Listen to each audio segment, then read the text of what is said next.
Bem, um bom dia a todos. Para mim é uma grande honra estar nesse congresso, um dos congressos mais renomados e importantes do país. Parabenizo o Brigagão, toda a equipe da BDF, a Dani, a todos que estão aqui. Um congresso realmente de estrelas e é uma grande responsabilidade falar num congresso tão importante quanto esse.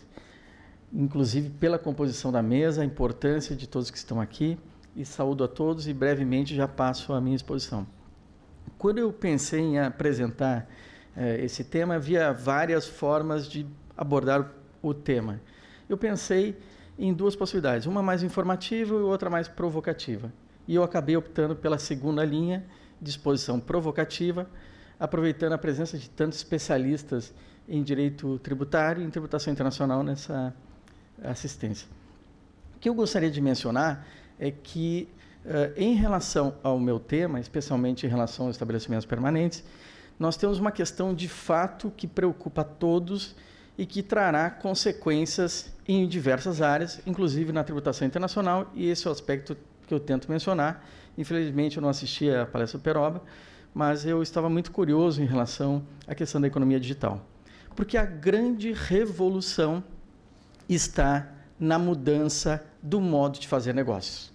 E eu começo pela questão dos estabelecimentos permanentes e pretendo demonstrar que essa mudança reflete diretamente nessas propostas que nós faremos. Então, eu vou tentar brevemente, rapidamente, nesses 15 minutos, que eu acho um modelo muito interessante de apresentação, determinar um pouco do contexto histórico da questão do estabelecimento permanente, a mudança e a resposta. Em relação ao contexto, o modelo de negócio que nós tínhamos na OCDE, ele é derivado de um modelo muito antigo que remonta às origens da Liga das Nações e a Comissão da Liga das Nações. A Comissão se preocupava com um problema sério na Europa, que era como permitir o desenvolvimento e a prosperidade empresarial numa Europa destruída pela guerra. E ela tinha um propósito: destravar investimentos entre fronteiras. Essa proposta tinha várias possibilidades de solução. Ou via tributação na fonte, ou via tributação na residência, e os economistas se dividiam em relação a esse aspecto, e prevalece a ideia de que a tributação na residência é um modelo mais apropriado para se estabelecer um motor de desenvolvimento do ponto de vista empresarial. Lembremos-nos que, antes da Liga das Nações, nós tínhamos sofrido uma grande revolução empresarial. Até o início do século XIX, nós havíamos descoberto uma nova forma de fazer negócios, que eram as empresas estrangeiras em países além mar, no caso das empresas britânicas, que foram fazer fortuna em outros continentes. Mas o grande modelo, que é o parâmetro da Liga das Nações, não é esse modelo. É um modelo que surge com um novo modo de fazer negócios por parte das empresas norte-americanas, que explodem no modo de reproduzir a produção de riqueza por meio de negócios padronizados e negócios estruturados, que nós acabamos chamando de multinacionais. Aí a Singer, a Colt e tantas outras empresas explodem pelo planeta, demonstrando um novo modo de criação de riqueza. Esse modo de criação de riqueza tem uma base. Qual é a base? A ideia é que eu tenho uma presença física num país estrangeiro. Essa era a base fundamental. Mas se nós olharmos para o futuro, nós veremos que esse modo essencialmente foi eliminado das perspectivas futuras da geração de riqueza. Há um livro muito importante do Nate Silver, que é um estatístico norte-americano. Ele tem um livro que se chama O Ruído e o Sinal, e ele é um estudioso do beisebol. Acertou as principais soluções do beisebol no campeonato norte-americano. Ele diz que o que diferencia um cálculo em inteligência artificial e um cálculo humano é a nossa capacidade de rapidamente nós conseguirmos prever o futuro. Isso faz com que uma máquina seja incapaz de verificar aonde a bola de beisebol irá cair. Já um jogador com conhecimento mediano ou mesmo insuficiente de qualquer área da matemática é capaz de prever. E é esse o nosso desafio: prever para onde os negócios irão. E os negócios irão justamente para a economia digital, com o fim da presença física. O fim da presença física significa que nós não precisamos mais de um distribuidor em determinado país para fazer negócio. Mas não precisamos também de um agente que não age com poderes de decisão para fazer o negócio. O modelo de negócios online, o modelo de negócio digital, ele prevê uma terceira categoria de uma pessoa que ela realiza atividades substanciais de fechamento de negócio, que são os comissionados. Os acordos internacionais não previam essa figura de alguém que fatura em seu nome para o cliente e recebe comissões. Alguém que contrata em seu próprio nome. Alguém que não adquire a propriedade dos bens, mas é um canal de realização de negócio. Essa grande mudança vai impactar a tributação municipal, doutor Estael. Vai impactar a tributação estadual, porque isso vai afetar, com certeza, as receitas públicas estaduais e o modo de fazer negócio. Parênteses, eu diria que a tributação estadual ela está absolutamente fadada a mudar. Eu tenho muita estima pelo deputado Raul, mas eu não gosto de modo algum do nome Imposto sobre Bens e Serviços, porque o futuro é de tributação sobre intangíveis, sobre inteligência e conhecimento, propriedade intelectual, licenciamento, etc. A realização de negócios dessa forma pode ser um futuro, mas já existe na realidade. Se vocês pegarem a lista das principais empresas do mundo, elas migraram para um modelo de fazer negócio que não é com base em commodities ou com base em mercadorias. O consumidor, ele deixa de ser proprietário e passa a ser um usuário. A tributação deve migrar da propriedade para o uso, de propriedade para serviço. E os grandes dilemas irão ocorrer. Como tributar neste futuro próximo, como nós iremos tributar negócios que se espalham pelo mundo com inteligência artificial. Negócios que não têm fundamento físico, essencialmente, mas que têm um fundamento intelectual. Negócios que podem ser fragmentados, split em pagamentos, split em contratos, são a realidade. O que pretende a OCDE?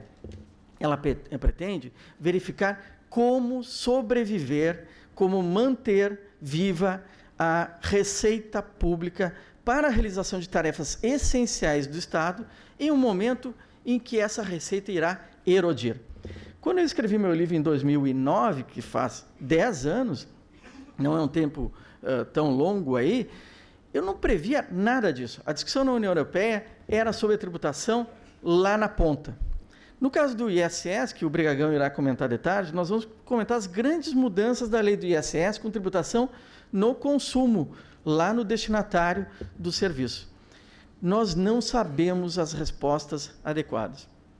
No caso brasileiro, eu creio que nós temos uma série de desafios, mas eu concordo com o doutor Tavolaro que uma grande questão é que nós temos que perceber a nossa característica peculiar do Brasil perante outras economias. Nós temos características que devem ser respeitadas, sistema tributário nacional, alguns temas muito caros. Eu vi o doutor Tavolaro defender aqui o juros sobre capital próprio. Eu sou um defensor do juros sobre capital próprio. Ele tem um sentido numa economia altamente tóxica do ponto de vista da tomada de crédito pelos agentes econômicos e pelos sócios, pelos agentes produtivos. Então, eu concordo com isso. O Brasil seguiu um caminho particular nesse caso. Ele seguiu o caminho de não adotar um acordo multilateral. Ele, por características do Congresso brasileiro, por características de tramitação legislativa, ou mesmo por estratégia do governo, nós seguimos o caminho de negociarmos os nossos tratados ato a ato. Talvez o doutor Guilherme venha aqui expor, mas o grande paradigma que eu indicaria para colocarem no radar é justamente o nosso acordo com a Argentina. A revisão do acordo Brasil-Argentina, que foi muito bem tratado pelo Duque Estrada no Conjur, traz os elementos principais dessa mudança. E dentre os elementos principais, o conceito de estabelecimento permanente se destaca. Bem como se destaca a questão do abuso nos tratados que nós vamos mencionar. O modelo Brasil-Argentina, que está em negociação no Congresso Nacional, traz essas principais mudanças que nós veremos. Mas outros tratados mereceriam um pouco de atenção de nossa parte, tal como o Tratado da Suíça e o Tratado com Singapura. Obrigado. Bem, o que cabe mencionar também? Que este modo de nós realizarmos uma revisão dos tratados parece ser bastante inteligente. Eu não faria uma discordância direta.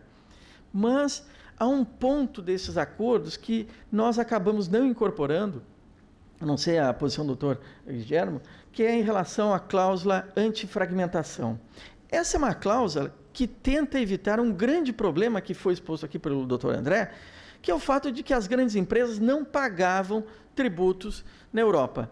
Lá na crise de 2008, chegou-se à conclusão que as grandes empresas pagavam muito pouco, e ao abrir essa black box para verificar o que existia ali dentro, qual era o mecanismo que permitia que uma grande empresa, e eu não vou citar nenhuma, possibilitasse esse tipo de solução. E descobriram que eram nos arranjos com distribuição de contratos em atividades acessórias, preparatórias e instrumentais. O acordo previa a possibilidade de que essas atividades não fossem consideradas estabelecimentos permanentes e havia uma distribuição de despesas com não atribuição de lucros na soberania fiscal correspondente. A principal medida utilizada em certa situação por parte da OCDE foi atacar diretamente esses splits, essa forma de fuga da tributação, tentando trazer o que o doutor André chamou ali de coerência. Nós temos que ter uma coerência substancial para realizar a tributação e evitar o abuso. O tratado deixa de ser um tratado meramente de evasão, deixa de ser um tratado meramente de bitributação e passa a ser um tratado também de anti-elusão ou anti-planejamento tributário agressivo.